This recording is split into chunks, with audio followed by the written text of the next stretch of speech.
सभापती महोदय धन्यवाद. सभापती महोदय, सुरुवातीलाच मी सभापती आणि उपसभापती महोदयांचा मनापासून मी आभार आणि विशेषतः कौतुक करतो की न चुकता दरवर्षी या जागतिक दिनाची निवळ फक्त तो दिन साजरा करण्यापुरता मर्यादित न करता ह्याची चर्चा घडून विभिन्न विभिन्न या जे जे जे जे अंग आहेत हे या माध्यमातून लोकांसमोर यायला पाहिजे आणि त्यातून काही चांगल्या सूचना आपण आणू शकतो.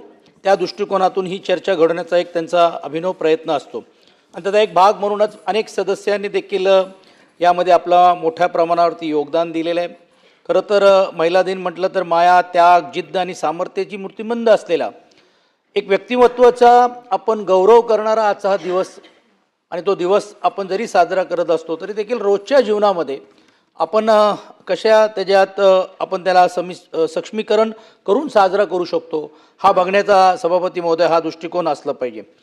अनेकांची नावं घेता येतील, मग त्यात सावित्रीबाई फुले असतील, आनंदीबाई जोशी असतील, सरोजिनीताई नायडू असतील, कल्पना चावला, इंदिरा गांधीजी असतील, प्रतिभाताई पाटील, सिंधुताई सकपाळ, मदर टेरेसा, किरण, अनेक नावं आहेत, लताताई मंगेशकरजी असतील. आणि म्हणून ह्या सर्व जे एक प्रेरणा देणाऱ्या आणि विशेषतः पुढच्या पिढीला एक उत्तेजन देणारा सभापती महोदय होते. अनेक आपण योजना करतोय आणि त्या योजनेचं नक्कीच स्वागत केलं पाहिजे. मग 2014-15 साली केंद्र आणि राज्य सरकार दोघांनी मिळून बेटी बचाव बेटी पढाव योजना आणली, प्रधानमंत्री उज्ज्वला योजना आणण्याचं काम केलं, प्रधानमंत्री मातृवंदना योजना देखील आणण्याचं काम केलं, लाडकी लक्ष्मी योजना, माझी कन्या भाग्यश्री योजना ही महाराष्ट्र शासनाने केलेली आहे, मिशन शक्ती असेल, वन स्टॉप सेंटर असेल, अनेक योजना आहेत. अनेक योजना आपण ती आणण्याची भूमिका जरी घेतली तरी देखील ती कृतीतून त्याला अजून सक्षम बनवण्याचं काम आपण पुढच्या काळामध्ये करणार आहात की नाही करणार आहात हा देखील सभापती महोदय एक प्रश्न या निमित्ताने निर्माण होतो. आणि म्हणून ज्यावेळी आपण जी चर्चा करत असताना योजना या आणलेच पाहिजे, पण ती योजना कृतीतून लोकांपर्यंत आणि विशेषतः महिलांपर्यंत पोचवण्याचं काम देखील सभापती महोदय होणं गरजेचं आहे. एक समाजा व्यवस्थामध्ये एक दोन भाग आहेत. एक भाग आहेत की एक आईच्या रूपाने एक माया देणारी एक आई म्हणून घेऊन आपण त्याच्याकडे पाहतो, पण दुसऱ्या बाजूला त्याच आई एक क्रूर रीतीने देखील एका मुला आणि मुलीला मारताना आपण ज्यावेळी असे व्हिडिओ व्हायरल्स होतात तो समाजाचा एक दुसरा भाग पण आहे, हे आपण नकारू शकणार नाही. म्हणून ही समाज व्यवस्थेमध्ये या दोन्ही बाजू ज्यावेळी डोळ्यासमोर आपण जर ठेवतो तर ह्याच्यामध्ये पण देखील प्रबोधनकारक रीतीने आपल्याला काय उपक्रम किंवा उपयोजना करता येतील हा दूरदृष्टिकोनातून पण देखील सभापती महोदय बघण्याचं काम केलं पाहिजे. आमच्यासारखे सामाजिक क्षेत्रामध्ये काम करणारे कार्यकर्ते ज्यावेळी 45,000 मुलं आणि मुली बेपत्ता झाल्या तर एक मनाला एक वेदनासारखे वाटतात. ठीक आहे, मग त्याचं समर्थन कुठच्याही सरकार असेल, तो आजचा सरकार किंवा अगोदरचा सरकार, ह्याची तुलना आपण करण्यात अर्थ नाही, पण ज्या होत आहेत आणि विशेषतः मुली बेपत्ता होत आहेत तर एक चिंताजनक वातावरण सभापती महोदय आपल्याला पाहायला मिळतं. मी आकडेमध्ये जाणार नाही, 2010 पासून कुठचाही सरकार असो, परंतु नॅशनल क्राईम रेकॉर्ड्समध्ये आपण बघितलं असेल 7,524 घटना बलात्काराच्या घडलेल्या आहेत. मी ते आकडे पण इकडे मांडणार नाही, कारण आपल्याला पॉझिटिव्हली आपल्याला ह्याच्यामध्ये काम करण्याचं काम केलं पाहिजे. अनेक योजना आपण आणण्याचं काम केलं, त्यामध्ये ऑपरेशन मुस्कानच्या माध्यमातून या मुलं आणि मुलींना परत आपण कसा आणता येईल हा दूरदृष्टिकोनातून बघण्याचा प्रयत्न केला. त्याच्या सुरक्षेसाठी राज्यव्यापी कृती आराखडा पण आपण जाहीर करण्याचं काम केलं. प्रत्येक जिल्ह्यामध्ये महिला अत्याचार प्रकरणासाठी फास्ट ट्रॅक न्यायालय पण देखील निर्माण करण्याची भूमिका घेतली.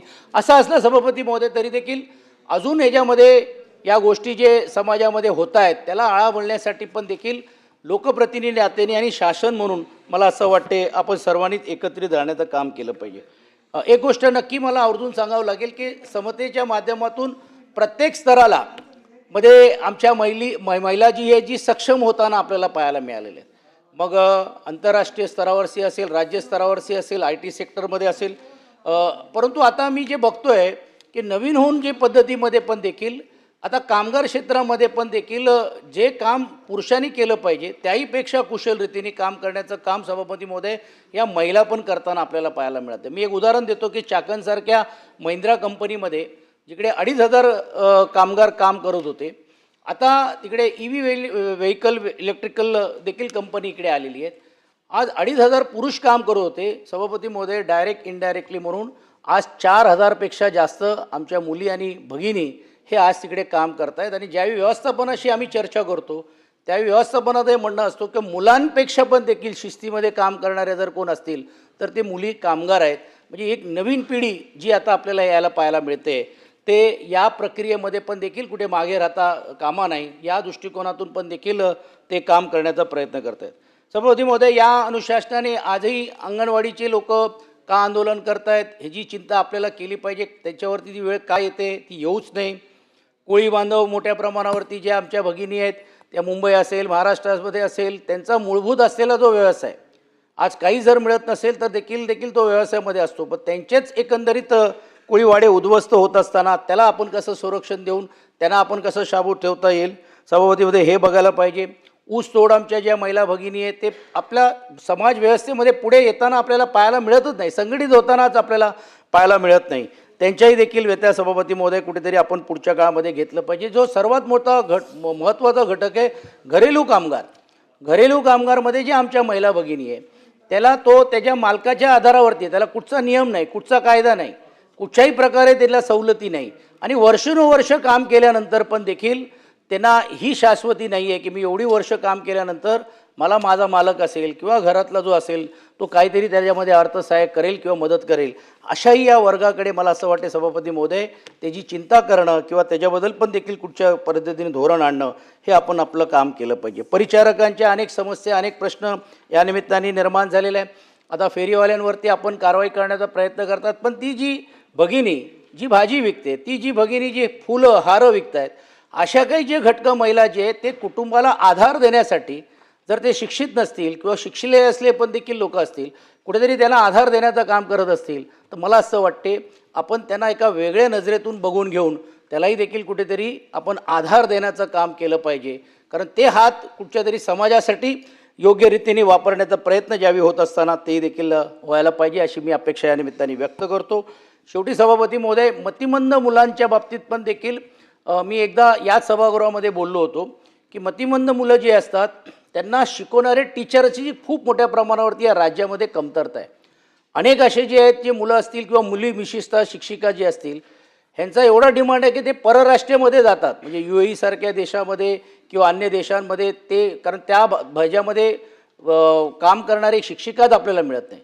मी असा एक प्रस्ताव मांडला होता की शिक्षिका जिकडे जे मिळत नसेल पण या मतिमंद मुलांना पण देखील सर्वात जास्त आधार जर कोण देऊ शकते तर ती तिची आई देऊ शकते. तर ती आईला माहिती आहे की बा काय त्याच्या गरजा त्याला आहेत आणि म्हणून राज्य शासनाने पुढाकार घेऊन पण अशा आई जे स्वतःहून घेऊन अशा मुलांना किंवा मुलींना सांभाळण्यासाठी किंवा अशा पद्धतीने सेवेकराच्या रूपाने पण देखील त्यांना चांगलं ट्रेनिंग देऊन अशा या प्रक्रियेमध्ये जर येत असेल तर मला असं वाटते एका मोठ्या घटकाला पण देखील सभापती महोदय न्याय देण्याचं काम सभापती आपण करू शकतो. अनेक विषय मांडता येण्यासारखे आहेत, परंतु अनेक रिपिटेशन न होता मी निश्चितपणे अपेक्षा व्यक्त करतो की शासनाने या दूरदृष्टिकोनातून जो प्रस्ताव आणि विशेषतः सभापती महोदयांनी आणण्याचं काम केलं आहे आणि मी बघतोय गेले अनेक वर्ष की महिला धोरण व्हायला पाहिजे. महिला धोरणामध्ये ह्याला कायद्याने काय गोष्टीची बंधन यायला पाहिजे हा त्यांचा जो एक प्रयत्न चाललेला आहे त्याला निश्चितपणे सभापती महोदय मी शुभेच्छा देतो आणि सर्व महिलांना शुभेच्छा या दिनाच्या निमित्ताने देत असताना एक सक्षमीकरण करत असताना त्यांना हातभार लावण्याचं काम तुम्ही आपण समाज व्यवस्थेमध्ये आपण करूया अशीतली अपेक्षा व्यक्त करून सभापतीमध्ये थांबतो. धन्यवाद. सन्माननीय नीलमताई गोरे, उपसभापती.